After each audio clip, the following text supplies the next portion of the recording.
My presentation is on Herb Lubalin and Paula Scher. Herb Lubalin was born in 1918. At the age of 17, he attended Cooper Union, which is a school for the advancement of science and art. It's a privately funded college in the East Village neighborhood of Manhattan, New York. He had no initial flair as an artist, but became intrigued in the possibilities of typography after he won second place in a poster competition. After he graduated, he had no significance for about 13 years in the design world until he won his first award. It was the New York Art Directors Club Gold Medal as creative director of Sudler and Hennessy and a partner in its design organization SH&L. In 1964, Herb Lubalin formed his own design consulting firm called Herb Lubalin Incorporated. It later was changed to LSC Incorporated because it included Ernie Smith, Tom Carnassi, and Roger Ferreter. In 1975, the name was changed once more to LSC and P Design Group, which also included Alan Pekulik. During the time of this formation, Herb Lubalin had time to redesign for the Saturday Evening Post, create airmail stamps, which you can see on the top of the screen, and also created the masthead for Mother and Child magazine, which is also shown here. Since he had a private studio, he was given the freedom to do a wide range of projects, including posters, magazine designs, and packaging identity, to name a few. He became well known for a succession of magazines published by Ralph Ginsberg, the first which was called Eros. It was released in the spring of 1962. The magazine focused on beauty and rising sense of sexuality and experimentation. After the fourth issue in 1963, it was taken off the market due to an obscenity case from the U.S. Postal Service. It was followed by Fact magazine, which you can see in the center. Fact lent itself to outer writers who could not be published. Lubalin chose to do this magazine in a minimalist palette. He used dynamic serif types and high-quality images. However, the printing was on a budget, so the whole magazine was printed black and white and on uncoated paper. This magazine was ended due to a controversy after being sued by Barry Goldwater. The third magazine was called Avant-Garde. Herb Lubalin created the typeface Avant-Garde for this magazine, which it became a well-known typeface, which you can see all of the weights are shown here. He thought it was misused and poorly understood because it became so popular that everyone was using it. It was also called stereotypical. The only thing is that it is still used today, which is a good thing. In 1970, with Aaron Burns and Ed Ronthler, Herb Lubalin founded International Type Corporation, which is where the ITC comes from in ITC Avant-Garde. International Type Corporation created a magazine called UNLC, which stood for Upper and Lower Case.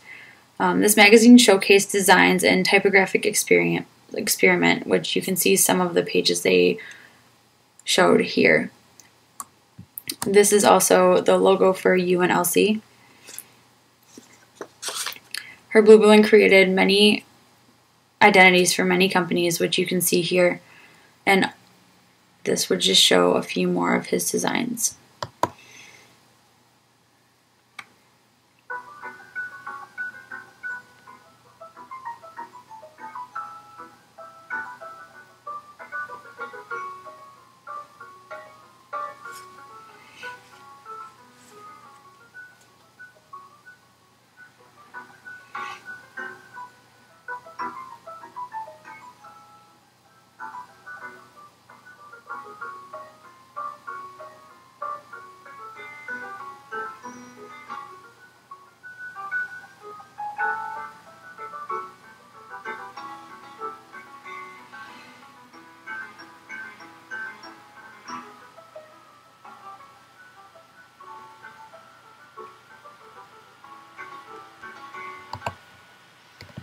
There you can see some of his other designs. The other designer I chose was Paula Scher. She was born on October 6, 1948. She studied at the Tyler School of Art and studied illustration. In 1970, she got a Bachelor of Fine Arts for illustration. And during her time at Tyler, she actually avoided graphic design. She felt that it was too neat of a subject and that arranging Helvetica on a grid would do her no good. She also didn't draw well, which wasn't good as an illustrator. However, she did discover that she could create concepts and illustrate them through typography. After she graduated, she moved to New York. Her first job was as a layout artist for Random House, and after that she became the art director for CBS Records in New York. She designed approximately 150 album covers for a year, which you can see some of the more popular ones. She spent about 10 years in the industry and is known for making work that was accessible but smart. She also collaborated with other artistic fields such as illustrators and photographers. She felt that she could create a mood from her artwork and evoke a sense of the music and how she wanted the reader to feel. A crash in the economy forced Scher to take back some of the images and start pushing her to use more typography, and this actually helped her become the designer that she is today because she is known for her use of typography. In 1984, she left CBS to co-found her own design firm, which was called Koppel and Scher. They were known for creating identities, packaging, book jackets, and advertising. They also were known for the swatch poster created by Paula Scher because it caused a lot of controversy in the public because there was another poster created by Herbert Matter which was very similar. Paula felt that working on her own gave her the challenge of keeping her own clients and was quoted on saying it helped her learn how to pay her own phone bill. The studio, however, suffered from the recession and both were forced to find new jobs. This is when Scher began consulting and joined the company Pentagram in 1991. She was the only woman among 15 others, and she was quoted on describing herself as the only girl on the football team. Her many years at Pentagram have allowed her to develop new clients and projects that she may have not discovered in her own studio. She continually pushes to convey a visual personality for herself among her many mediums.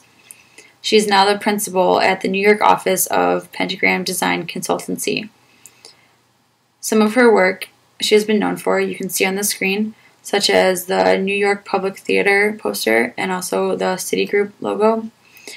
And this video just shows the way in which she works, and I thought that was interesting. There's a light on the bottom, so the thing is lit, so it's like really heroic. And then there's sort of like on the glass, on the back level of the glass is like what side of the building, so it might say northwest, and then on the top of the glass, the directory is screened over it. So you're looking at this sort of like really beautiful sculptural layered typography. As I started doing signage, they were either things put on buildings, cut into flat surfaces, or painted around things. And then this new iteration, both jazz and this are sculptural, which is sort of nice. When I started designing, And that's it. Both Herb Lubalin and Paula Scher are influential to graphic design today, and I hope that this presentation showed you how their designs have affected graphic design.